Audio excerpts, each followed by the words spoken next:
இந்த கேள்விக்கு பதில் சொல்லுங்க சார், பதில் சொல்லுங்க. நம்ம எல்லாம் என்ன நினைச்சிட்டு இருக்கோம்? நிறைய பேர் ரைஸ் சாப்பிட்றதுனால தான் சுகருக்கு மாத்திரை போடுறோம், ரைஸ் சாப்பிட்றதுனால தான் இன்சுலின் போட்டுட்டு இருக்கோம், ரைஸ் சாப்பிட்றதுனால தான் கெட்ட கொலஸ்ட்ராலுக்கு மாத்திரை சாப்பிட்டுட்டு இருக்கோம், அப்படிதான் நினைச்சிட்டு இருக்கோம். நான் கேட்குற கேள்விக்கு எனக்கு பதில் சொல்லுங்க, சொல்லுவீங்களா? வட இந்தியாவில் அவங்க ரைஸ் சாப்பிட்றதே இல்லையே. வட இந்தியாவில் ரைஸ் சாப்பிடவே மாட்டாங்க, என்னைக்காவது ஒரு நாள் சாப்பிடுவாங்க. வட இந்தியாவில் எத்தனை பேர் இன்சுலின் போட்டுட்டு இருக்காங்க, ஐ மீன் சுகருக்கு மாத்திரை போட்டுட்டு இருக்காங்க? எத்தனை பேர் ப்ரெஷருக்கு மாத்திரை சாப்பிட்டுட்டு இருக்காங்க? எத்தனை பேர் இன்சுலின் போட்டுட்டு இருக்காங்க? பதில் சொல்லுங்க, எனக்கு கமெண்ட்ஸில் எழுதுங்க. எழுதுவீங்களா? சுகருக்கும் ப்ரெஷருக்கும் மாத்திரை மட்டும் போட்டதால யாருக்கா சுகர் சரியா இருக்கா, இல்லை ப்ரெஷர் சரியா இருக்கா? மாத்திரை மட்டும் போட்டதால இருந்தால் கமெண்ட்ஸில் எழுதுங்க சார், கண்டிப்பாக எழுதுங்க. கொய்யா இலை, கிரீன் டீ, நெல்லிக்காய் ஜூஸு, நாவல் பழம், வெந்தயம், ஆவாரம்பூ, கருவேப்பிலை, கரிஞ்சீரகம்,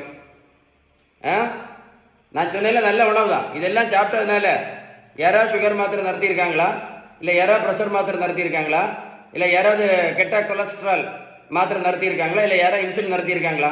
கருவேப்பிலை, கரிஞ்சீரகம், வெந்தயம், நாவல் பழம் சாப்பிட்டதுனால யாராவது இந்த இன்சுலின் நடத்தியிருக்காங்களா? இருந்தால் கமெண்ட்ஸில் எழுதுங்க சார். நடைபயிற்சி மட்டும் பண்ணதுனால யாராவது கொலஸ்ட்ரால் மாத்திரை நடத்தினாங்களா, இல்லை சுகர் மாத்திரை நடத்தினாங்களா, இல்லை இன்சுலின் நடத்தினாங்களா? இருந்தால் கமெண்ட்ஸில் எழுதுங்க, நல்லா கேட்டுடுங்க. சுகர், ப்ரெஷர், கெட்ட கொலஸ்ட்ரால், இதுக்கு எல்லாத்துக்குமே ஒன்றே ஒன்று தான் முக்கியமான காரணம். அந்த காரணத்துக்கு பேர் தான் இன்சுலின் ரெசிஸ்டன்ஸ். இதை எழுதி வச்சுடுங்க. மருத்துவத்தோட எந்த புத்தகத்தை வேணாலும் எடுத்து படிச்சு பாருங்க. இந்த இன்சுலின் ரெசிஸ்டன்ஸை குணப்படுத்துறதுக்கு அவங்க சொல்லக்கூடிய ஒரே ட்ரீட்மெண்ட், பெஸ்ட் ட்ரீட்மெண்ட் என்ன சொல்றாங்கன்னா பேலன்ஸ்டு டயட்டு தான். அடுத்தது உடல் உழைப்பு, அடுத்தது நல்ல தூக்கம், கடைசி தான் மாத்திரை, அதுக்கப்புறம் கடைசி தான் என்னது, இன்சுலின் ஊசி. புரிஞ்சுதா, புரியலையா? இந்த பேலன்ஸ் டயட் நீங்கள் கரெக்டாக ஃபாலோ பண்ணலை அப்படின்னா முதல்ல 2 மாத்திரை, அப்புறம் 4 மாத்திரை, அப்புறம் 8 மாத்திரை மட்டும் இல்லை, என்ன பண்ணாலும் எந்த நோயும் கண்டிப்பாக சரியாகாது. ஏன் சரியாகாதுன்னா நீங்கள் பேலன்ஸ் டயட் கரெக்டாக ஃபாலோ பண்ணவே இல்லை. ஸோ அவ்வளோ பவர்ஃபுல் தான் இந்த பேலன்ஸ்டு டயட்.